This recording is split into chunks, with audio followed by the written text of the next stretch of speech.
Bonjour, bienvenue au podcast Ma Vérité. Aujourd'hui, j'ai l'honneur d'avoir une invitée très spéciale, Elena Rivera, autrice de BDSM à la spiritualité. Je l'ai bien dit, hein, Elena? Du BDSM, exactement, à la spiritualité. Oui, tout à fait. Super, super. Et j'ai super hâte à toi qui nous écoutes que tu entendes qu'est-ce qu'elle a à dire parce que moi, je suis aussi curieuse que toi. Elle va te dire c'est quoi ça veut dire BDSM parce que moi, je ne savais pas. J'ai été faire mes recherches, mais là, tu n'auras pas besoin. Elle va tout t'expliquer. Donc, Elena, on va parler des vraies choses aujourd'hui. Et pour commencer, pour que les personnes apprennent à savoir qui tu es, partage-nous qui est Elena, s'il vous plaît. Alors, bonjour, merci Joanie pour cette belle invitation. Bonjour, belle communauté. Qui suis-je? Déjà en partant avec mon nom, Elena. Mes origines sont espagnoles. Et qui est Elena aujourd'hui? Je te dirais que c'est une femme transformée. Wow. Une femme assumée. Et une femme aussi libre et qui a appris à travers les expériences difficiles à se retrouver.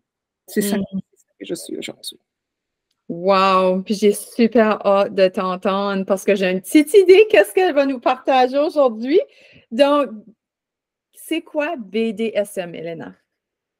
Alors, bien entendu que du BDSM, c'est un acronyme qui est peu connu et ceux qui le connaissent peuvent avoir entendu parler de ça, pas dans les bonnes conditions, par les recherches Internet ou quoi que ce soit. Alors, c'est assez marginalisé, c'est tabou. Pourquoi? Parce que c'est une pratique sexuelle qui est pratiquée, je te dirais, peut-être à 20 à 30% de la population. Quand même! Oui! Quand même, c'est haut! Oui, oui. Et pourquoi est-ce qu'on n'en parle pas? Parce que on l'a toujours associé à des déviances, à la perversité. Si quelqu'un de curieux va chercher sur Internet, la personne ne va pas tomber sur des images douces. Ça OK! peut faire peur dans ce sens-là parce que on va le voir, l'acronyme du BDSM veut dire B pour le bondage, donc de se faire attacher, soumission, maso, et donc de se laisser, de s'abandonner complètement pour expérimenter cette expérience, oui. Wow! Peut-être, qui sait, je vais être très ouverte après puis vouloir essayer. Non, non.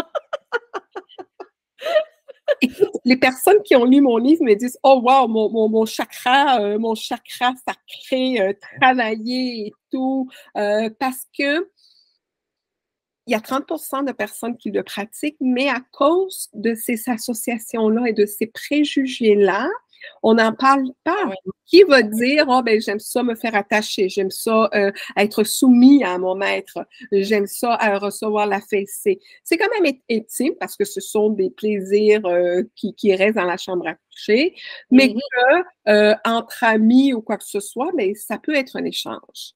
Oui, c'est ça, c'est ça. Fait que finalement, dans le fond, le BDSM à la spiritualité, c'est ton histoire. Fait que, commençons par où ça a commencé, parce que qu'est-ce que tu m'as dit? C'est pas toi qui, tu n'étais pas ouverte à ça, là. Fait que raconte-nous de où ça a commencé tout ça.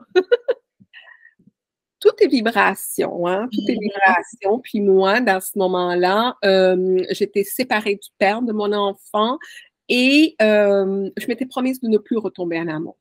Mais arrive cet homme charismatique, bref, avec plus ou moins, je te dirais, presque tout ce que moi, je cherchais dans un homme.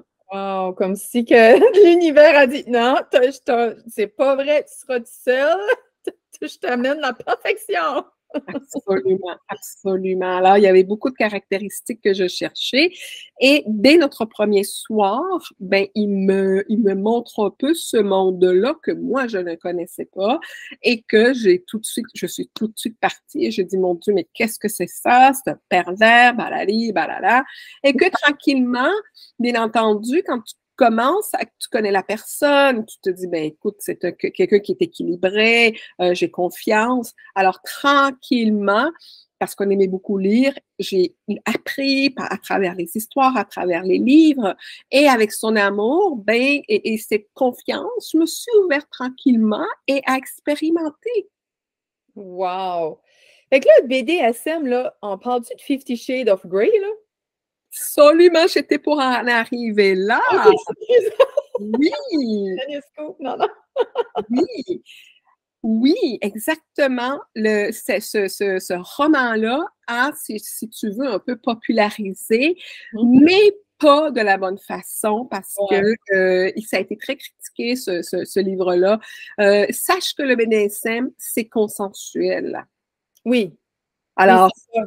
C'est on les doit deux. savoir à quoi on s'engage. Et dans C'est ce ça. roman-là, la petite fille, la jeune fille, ne savait absolument rien dans quoi qu'elle s'embarquait. C'est ça. C'est vrai. OK. Excellent. Fait que là, tu as été avec cet homme-là, ça fait comme combien d'années? Toi, tu as dit déjà depuis le début, la première soirée, let's go, il s'est ouvert à toi.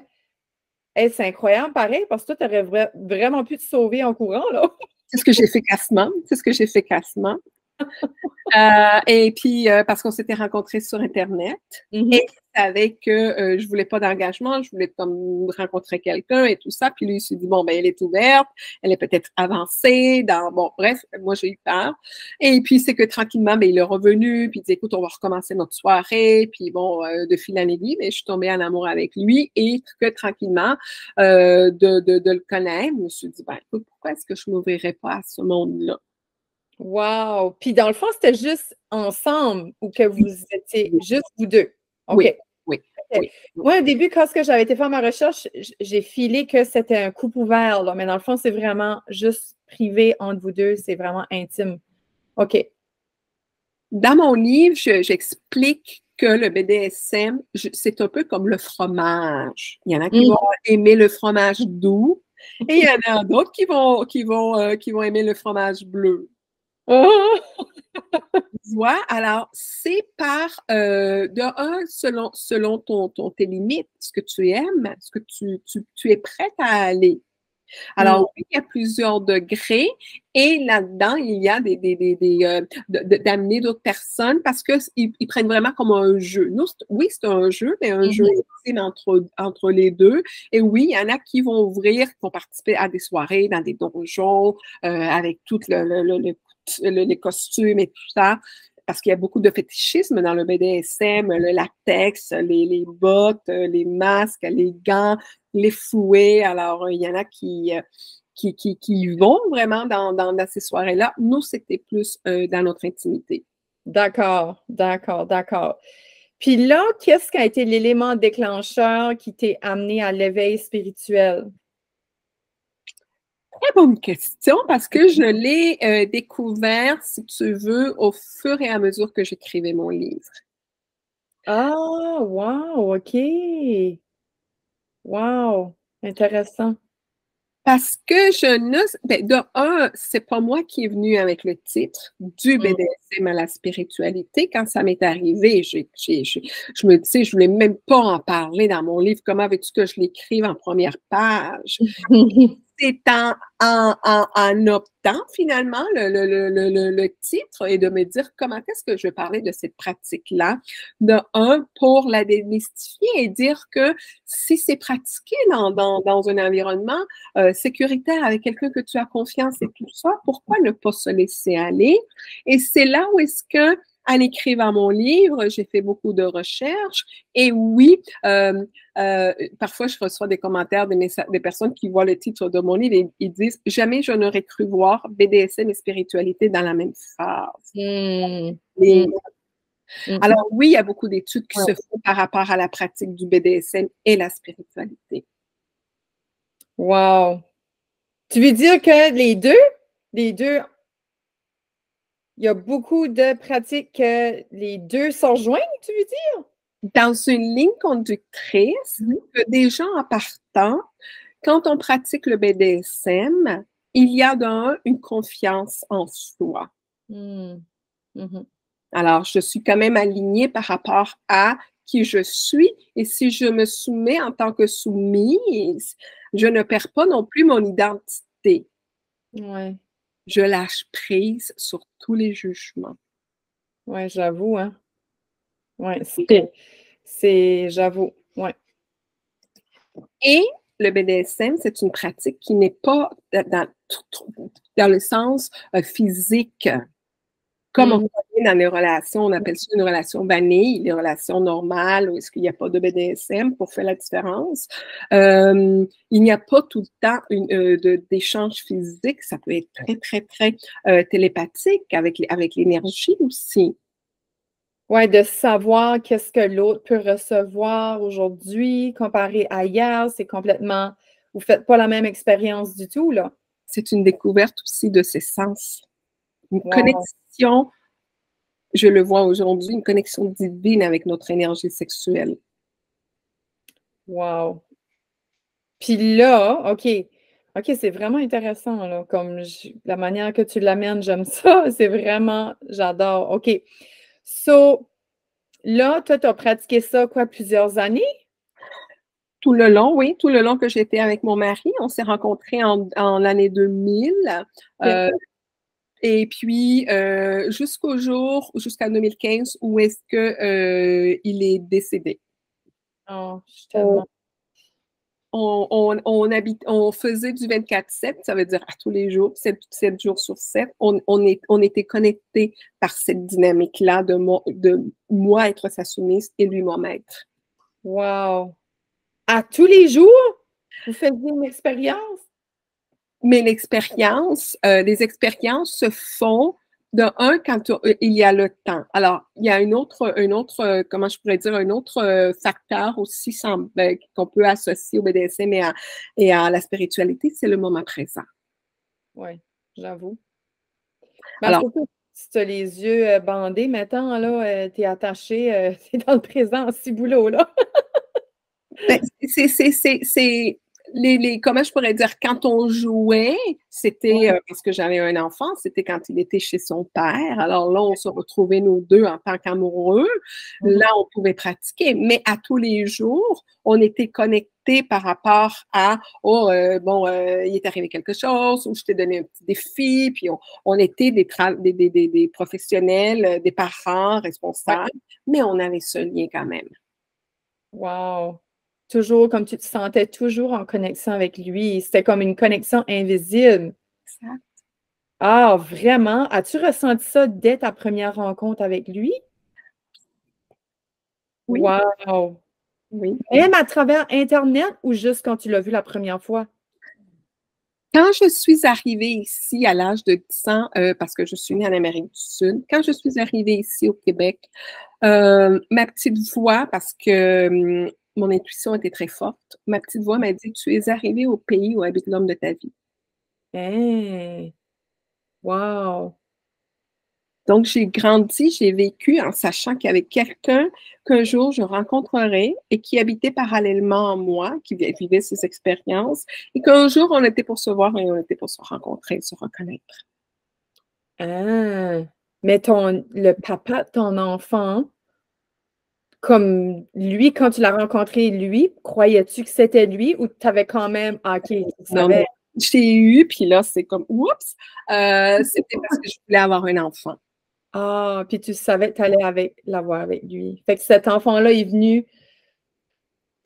La condition, c'était avec cet homme-là, genre.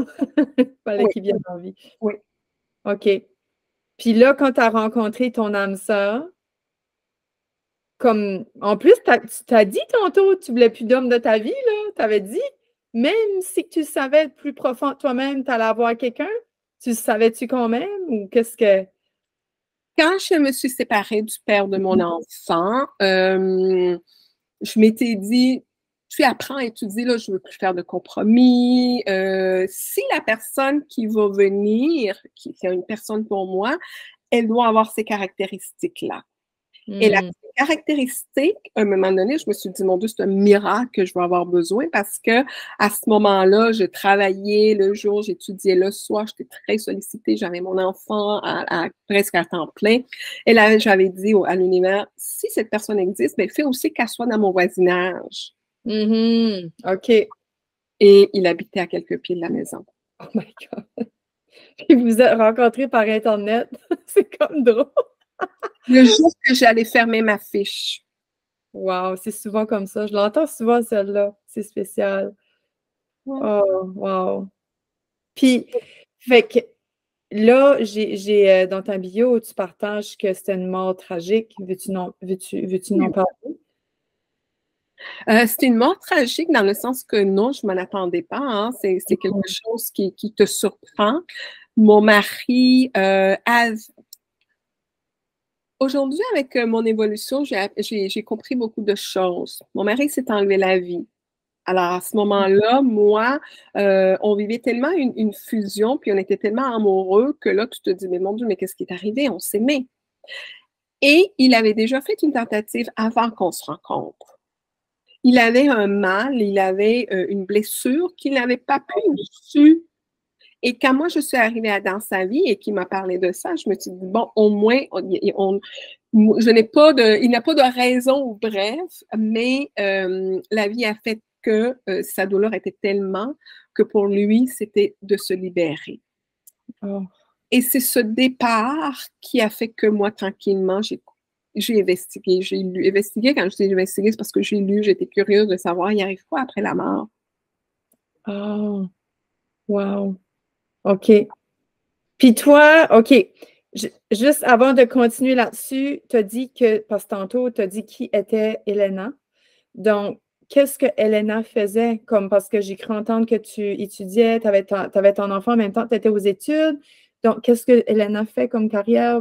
Puis peut-être tu l'as changé aussi. Oui. Quand j'ai rencontré mon âme sœur, on s'est mariés, on a habité ensemble pendant 15 ans, j'étais consultante en amélioration de processus pour des grandes institutions ici au Québec. OK. OK. Puis je faisais un MBA le soir. Ah, wow. Ah, OK. Ouf, wow. OK. Puis là, quand lui est décédé, tu as dit que tu étais curieuse d'aller voir. Qu'est-ce que tu as retrouvé en allant fouiner, là? Et je suis contente que tu poses cette question-là pour que les personnes qui sont en train de vivre des moments difficiles et qui ne voient pas la lumière, c'est de se poser des questions. Et c'est comme ça que quand on commence à se poser des questions et à aller gratter, à un moment donné, on commence à avoir comme une petite lumière, puis on veut aller, puis on veut agrandir cette lumière-là. Et c'est comment je pourrais dire, bien que j'étais très connectée à mon intuition, je savais pas trop, c'est ma petite voix, c'est la voix de mon âme, c'est la voix de mon guide ou quoi que ce soit. Je savais que ma petite voix était là, mais quand mon mari est parti, oui, j'étais curieuse. Qu'est-ce qui se passe après la mort? Et ce sont ces lectures-là qui ont fait que tranquillement, j'ai eu envie de me remettre de la dépression parce que j'étais en dépression. Parce que toi, tu étais fusionnelle avec lui, j'ai cru entendre, là. Donc, c'est comme si c'était une partie de toi qui partait, là. Ouf. Fait tu as été dépressive combien d'années? 2 ans? 2 ans. 2 ans, OK. Wow. Puis c'est après, dans ce temps-là, tu ne te questionnais pas, par contre. C'est après 2 ans, tu as fait wow, là, je me questionne ou. J'ai fait ma force quand il est parti et puis je me suis dit, bon, je vais continuer à fonctionner, mais à un moment donné, la vie te rattrape. Hein? Mon médecin voulait que je prenne des antidépresseurs parce qu'à chaque fois que j'allais, je pleurais. Puis j'en ai pris un petit peu, mais je n'aimais pas le feeling. Je me suis dit, je vais prendre soin de moi, je vais lire, je vais m'écouter, je ne vais pas sortir, je ne vais pas faire des choses que je n'ai pas envie. Je vais vivre mon deuil. Oui, absolument. Bravo. Et c'est à travers ces lectures-là qu'à un moment donné, je voulais savoir, mais il arrive quoi après la mort? Parce que je lisais beaucoup et je n'avais jamais eu l'occasion de lire par rapport à la spiritualité, par rapport à la mort. Alors, j'ai profité, je dis, qu'est-ce qui se passe après la mort? Et c'est ça, tranquillement, qui a fait que je me suis connectée, moi, avec mes capacités. Wow. Parce que là, j'ai cru lire tes médiums. As-tu découvert ta médiumnité à travers ça ou tu l'avais quelque sorte avant? C'était juste pas exploité. Nous savons tous des dons. Oui. Ils sont tous dormants. À partir du moment qu'on s'enlève toute la carapace de douleur, d'incompréhension, tout ce qui nous maintient dans une fréquence basse, quand on comprend, là, c'est là où moi, tranquillement, ma fréquence vibratoire s'est élevée et que là, j'entendais beaucoup plus facilement, non seulement ma voix, mes guides, mes anges, et que tranquillement, oui, j'ai grandi. J'ai grandi. Penses-tu que, là, je te pose une question, on parle de tabou, right? Oui. Penses-tu que la société, le gouvernement, tout quoi ce qui s'est passé, des siècles et des siècles passés, nous gardent dans l'énergie, dans la vibration basse? Ils ne veulent pas qu'on aille voir nos dons. Penses-tu que on est dans l'endormitoire? C'est voulu qu'on soit dans l'endormitoire en ce moment. Absolument, absolument. Puis je le vois avec les personnes qui viennent me voir. J'applique ce que moi, comment je pourrais dire, ce que j'ai appliqué pour moi pour renaître. C'est ta dépression qui t'a fait renaître. Ça a été Oui. un cadeau, ta dépression. J'adore. Et quand, pour appuyer un peu ce que tu dis, est-ce que la méditation fait partie de solutions pour nous? On en parle dans les écoles. Est-ce qu'on en parle assez pour dire à un enfant, au lieu de donner une pilule pour te calmer, pourquoi tu n'irais pas méditer, te connecter à ta petite voix pour savoir comment elle pourrait te guider puis te sortir de là? On l'enseigne pas. Je sais. Parce que ça serait te connecter à ta puissance, à ta force. Oui. Ben oui. On ne veut pas ça. On ne veut pas que les gens soient autonomes parce qu'on va perdre de l'argent. On veut que le monde dépende du système puis qu'ils payent pour des médicaments. Puis c'est mal vu quand tu t'occupes de tes affaires. Puis tu sais, des fois, qu'est-ce que je vois parce que je travaille avec des enfants, là, je fais aussi du tutorat de maternelle à 12e année et qu'est-ce que je vois? C'est ça peut être difficile. Puis qu'est-ce que j'ai entendu aussi? Tu sais, l'anxiété, par exemple, un enfant anxieux a besoin de faire sortir physiquement son anxiété. Comme ils ont besoin, des fois, on a besoin de bouger pour tu sais, la danse extatique ou, tu sais, ouais, se connecter à notre corps. Puis là, après, on peut descendre et là, se déposer et méditer. Parce que c'est pas facile, il y a beaucoup de personnes, c'est comme moi, je ne peux pas méditer, là, ma tête spinne trop. Mais pour que les personnes qui nous écoutent, c'est que toi, que tu te sens de même, c'est difficile de méditer, va dépenser ton énergie. Puis là, après, assis-toi et médite. Absolument. Wow. Fait que là, ça a été ton éveil spirituel, comme tu dirais, comme 2 ans après sa mort. Oui. Est-ce que tu as connecté avec lui? Est-ce qu'il vient te voir et tout ça? Ben, la lecture, je te dirais qu'il y a eu beaucoup de mots soufflés aussi au cours de la lecture de mon livre. Wow. Ça m'a pris 3 ans, c'était douloureux parce qu'il fallait que j'aille visiter des choses, des souvenirs et tout ça. Et en même temps, ben, à travers l'écriture, je vivais aussi ma transformation.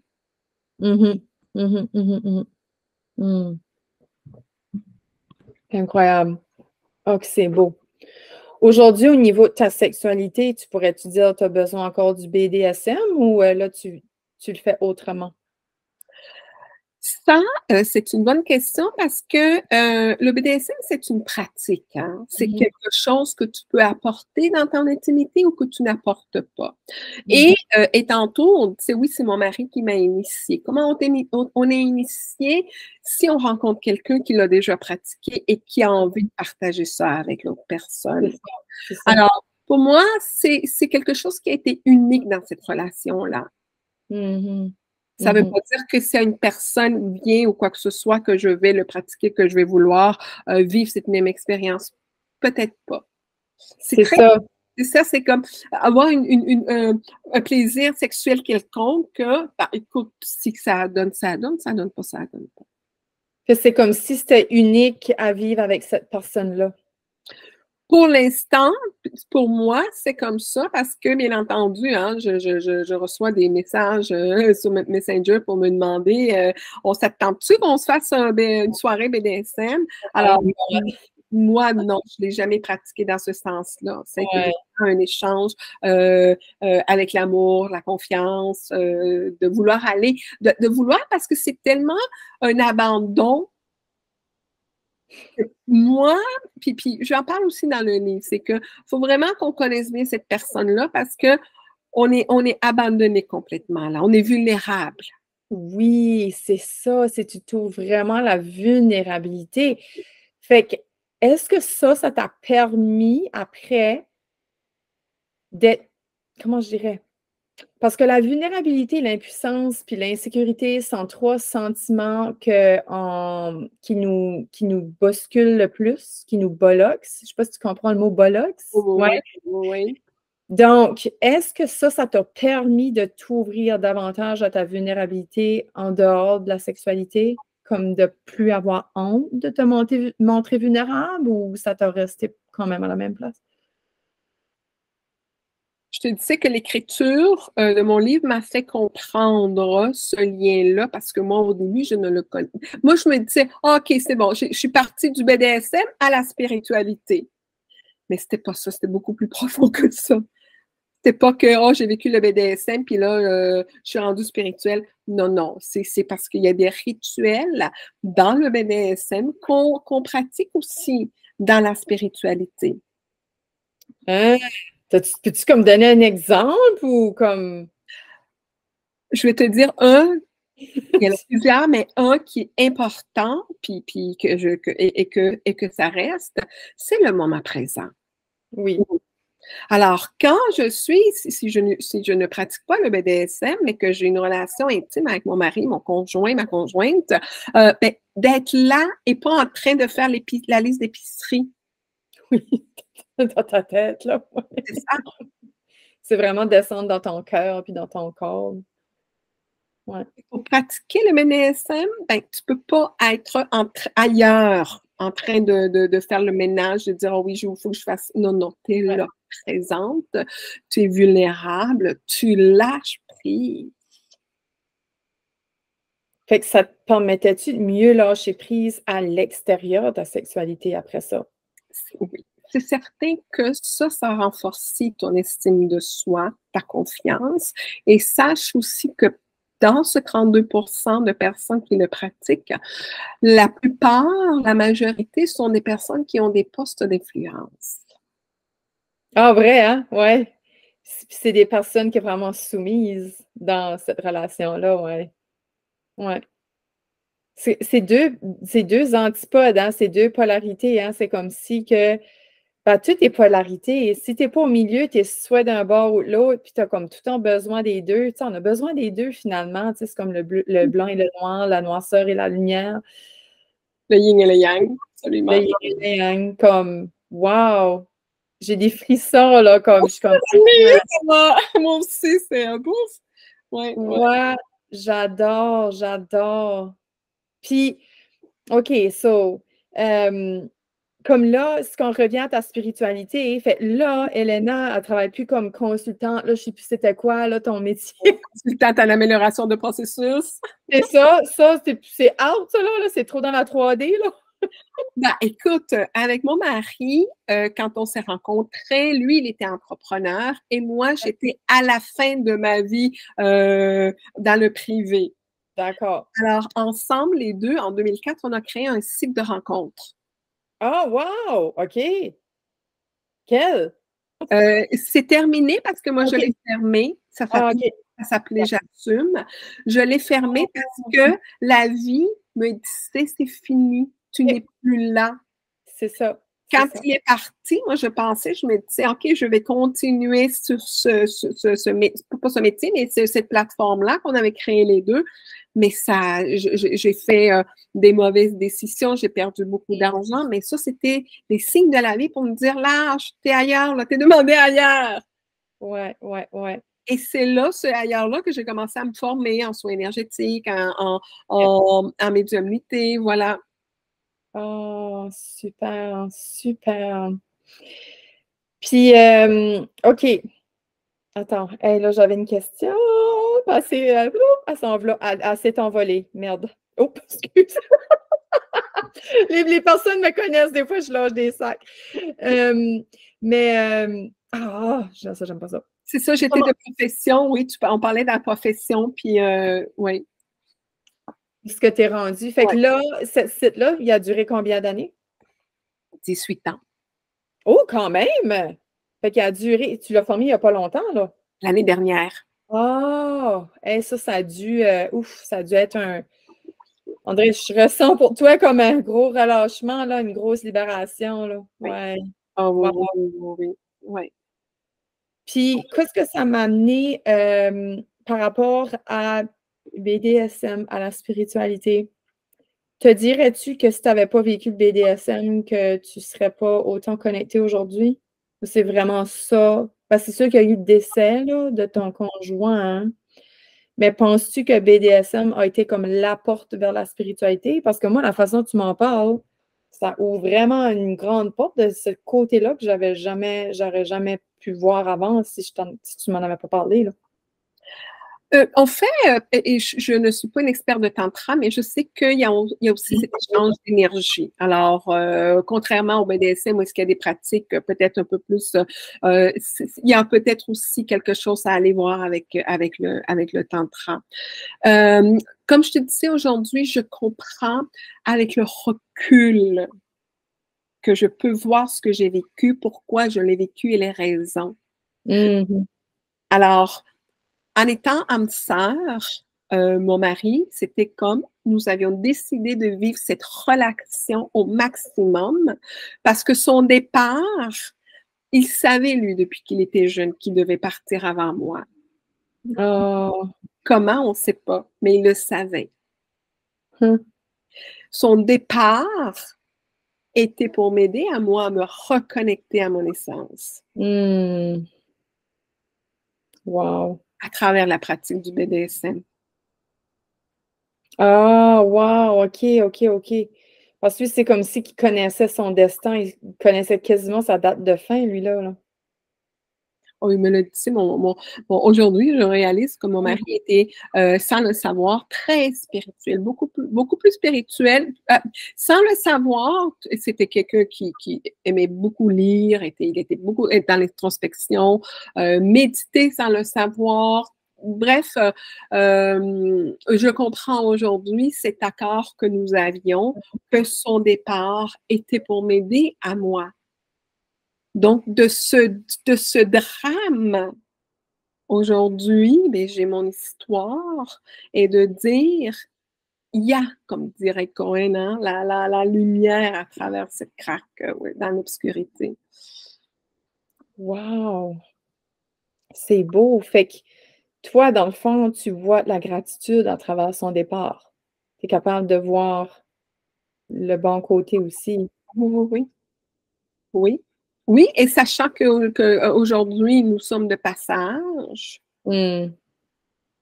Alors, et en plus, c'est que j'ai eu une panoplie de signes après qu'il soit parti.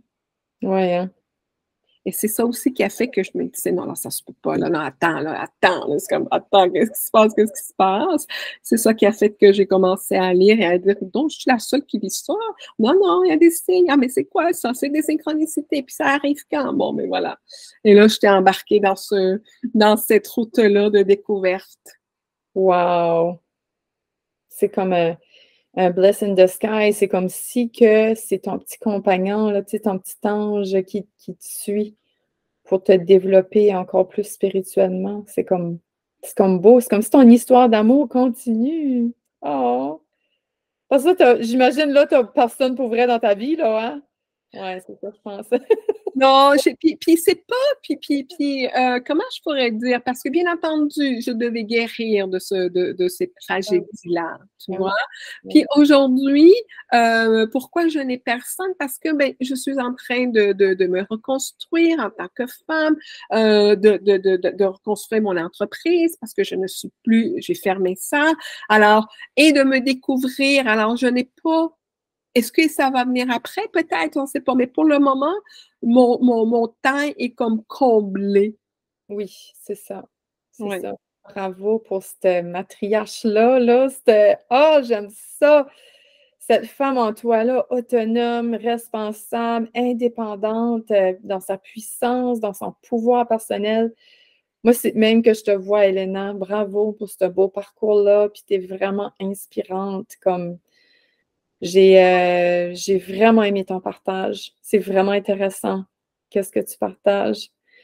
Puis là, OK, fait que avant de terminer, j'aimerais juste que tu partages comment tu peux aider les gens. Tu sais, comment que si quelqu'un voudrait te téléphoner, Elena, elle peut m'aider avec quoi? Ça aussi, c'est la vie t'amène parce que je ne pensais pas partir de consultation à aujourd'hui à être coach holistique et médium. Mais les gens venaient autour de moi pour me demander qu'est-ce que tu as fait? Tu as tellement changé, tu brilles, balali balala, et que tranquillement, ben, j'ai formé mon académie aujourd'hui, où est-ce que, avec des outils de l'amélioration processus professionnel, parce que, entre parenthèses, tout ce que vous faites professionnellement va vous aider dans votre mission. Alors, ça, ces outils-là, je les ai mis à mon vécu et aujourd'hui, j'accompagne les femmes à travers, à sortir de ce tunnel, à se connecter à leur essence, à leur don même, à renaître. Voilà. Parce que toi, j'imagine, avec ta médiumnité, tu vois des choses qui aident encore plus à l'expansion, j'imagine, que tu vois des... Mais c'est comme délicat pareil, hein? Tu vois-tu le futur, finalement? Tu peux-tu dire... On ne le voit pas, tu vois, c'est parce que ce qui arrive, c'est qu'un médium, c'est quelqu'un qui est entre le divin et le plan terrestre. Alors, on est des messagers et moi, les messages que je reçois, c'est ce que je peux savoir et communiquer. C'est ça. C'est ça. Fait que... Mais il y a différentes façons d'interpréter les affaires, pareil. Comme toi, tu peux le voir d'une façon, mais comme la personne a toujours le libre arbitre, pareil, de changer la trajectoire de qu'est-ce que toi, tu as trouvé, là. Qu'est-ce que tu as trouvé. Ouais. Je te dirais qu'on est médium dépendant comment aussi on veut aider. Puis moi, je ne suis pas dans la voyance. Quand on me dit est-ce que je vais déménager, est-ce que je vais vendre ma voiture, je dis va à la banque. Ouais. Va voir si tu es capable. Tu vois? Oui. Et souvent, parce que je fais des lives gratuits, on me dit est-ce que je vais déménager? Est-ce que tu es en train de chercher? Est-ce que tu as l'argent? Non. Alors, pourquoi poser cette question? Je suis beaucoup plus dans la guidance. Comment est-ce que je peux faire pour apporter plus d'abondance à ma vie? Oui. Déménager l'année prochaine. C'est ça. Ouais, tu donnes comme des pistes, comme des mises en action, genre. Oui. Ouais. Ouais. Oui. Okay. Et je questionne mes guides quand ils me disent il y a quelqu'un qui, est-ce que je devrais laisser mon conjoint, ma conjointe? Et là, je vois, puis là, je dis comme, est-ce que je lui dis? Comme, oui, dis-le, OK, parfait. Et parfois, c'est le petit coup de derrière que la personne attendait, de dire, OK, oui, ouais. Ouais. Puis comme des fois, les guides viennent-tu te voir? Des fois, as-tu des messages out of the blue, tu fais rien, puis pouf, tu as un message, ça doit t'arriver, hein? Oui, puis quand je pense à quelqu'un, ça m'arrive, comme moi, je pense à une cliente, ça fait 1 an que je l'ai vue, ça m'est arrivé il n'y a pas longtemps, puis là, je l'avais dans la tête, je dis, il faut que j'écris mes petits mots. Puis pendant que il faut que j'écris mes petits mots, je vois qu'elle annonce le suicide de sa fille. Parce que ça aussi, hein, étant donné que j'ai vécu ça, les guides m'en amènent beaucoup de personnes qui vivent ces tragédies-là. Comme pour être un support pour ces personnes-là. Hein? Mais l'important, c'est que toi, tu ne te perds pas et tu t'écoutes là-dedans aussi. Hein? Parce que j'ai pu grandir à travers autrement, je ne pourrais, si je n'avais pas fait ce chemin, je ne pourrais pas être en mesure d'aider les personnes. Alors, il y a ce parcours apprentissage personnel que après ça, les guides te donnent la capacité de dire, OK, tu es prête. Oui, c'est ça. Ah, c'est tellement, tu sais, on développe tellement du courage, la résilience à travers notre parcours laid, tu sais, notre parcours, tu dis tabarouette, je sortirai jamais, tu te sens prise dans la boîte, dans ça, mouvant. Puis, astique, après ça, tu regardes ça, c'est comme, garde où ça m'a amené aujourd'hui. On grandit tellement, tellement, tellement. C'est tellement beau, les parcours laids, c'est finalement. Oh. Faire de la boue un diamant, faire de ça quelque chose que tu vas pouvoir partager, absolument. Faire avec la boue un masque sur le corps et sur notre visage, tu sais. Qui va nous adoucir et nous découvrir, voilà, oui, une force qu'on ne se doutait pas. Oui, absolument. Fait que, comment est-ce que tu terminerais ça, Elena? Comme, ça serait quoi ton mot de la fin pour les personnes qui nous écoutent, qui te demandent en ce moment, là, qui peut-être qui seraient curieux d'essayer BDSM ou par rapport à ta spiritualité? Alors, spiritualité, qu'est-ce qui demande en ce moment, ton petit mot de la fin? Ben, écoute, ce message de la fin, si je m'inspire avec les messages que les guides veulent transmettre, ça va être d'avoir les pieds sur terre pour pouvoir être alimenté de cette force de la terre, cette confiance, de ne pas avoir peur d'oser et de s'écouter. C'est cette voix interne qui va nous sortir de ce tunnel noir. Oubliez le temps. Le temps, oh, ça fait 5 ans, je suis toute seule, ça fait 9 ans. Oubliez ce temps-là. C'est le temps nécessaire. Il y en a que c'est plus, il y en a que c'est moins, mais et que tout est temporaire. Ah, tellement. Rien n'est permanent. Tout n'est que temporaire. Absolument, absolument. Ah, merci pour ce partage tellement précieux, tellement riche, tellement délicieux. J'ai appris des belles choses avec toi, Elena. Merci beaucoup. Merci à toi de ton écoute, ton invitation, puis aux gens qui sont là. Le hasard n'existe pas. Alors, il va y avoir quelque chose qui va vous rester puis qui va sentir éventuellement. Absolument. Puis si qui veulent voir ton livre, il est sur le lien que tu as partagé. Amazon, oui. Sur Amazon FR ou Amazon Canada, oui. Est-ce qu'il est sur ton site? Parce que tu as partagé ton site avec nous. Fait qu'ils peuvent cliquer là et aller cliquer pour acheter ton livre? J'avais des copies que je dédicaçais. Non, là maintenant, c'est beaucoup plus facile, je dirais, et plus vite de le prendre par Amazon. Et puis, ils peuvent trouver le lien à travers ton site, là. Je vais le mettre. Je ne sais pas si je l'ai mis, mais je vais le mettre. OK, tu me partageras le lien pour que les personnes puissent aller voir ton livre. Donc, merci à toi qui nous a écoutés aujourd'hui. J'espère, comme Hélène a dit, tu as retiré quelque chose. Et oui, je suis certaine. Des fois, on ne s'en rend pas compte sur le moment. Mais oui, je suis certaine qu'on a retiré quelque chose. Il y a toujours quelque chose à apprendre parce que ce n'est pas un hasard que tu es venu écouter ça avec nous aujourd'hui. Donc, n'hésite pas à partager à des personnes dans ton entourage qui aimeraient entendre ce beau message-là, des personnes ouvertes et qui veulent aller plus loin, soit dans leur sexualité, dans leur spiritualité ou qui vivent des défis et qui veulent s'en sortir. On est là pour ça. Ce message d'Elena aujourd'hui était absolument à propos de ça. Donc, n'hésite pas à partager, n'hésite pas à mettre des étoiles pour faire voir mon podcast à plus de gens possible parce que mon purpose, c'est vraiment de parler des vraies affaires et de normaliser leur vie, votre vie, la vie que les gens vivent. Donc, je t'aime. À très bientôt. On se parle la semaine prochaine.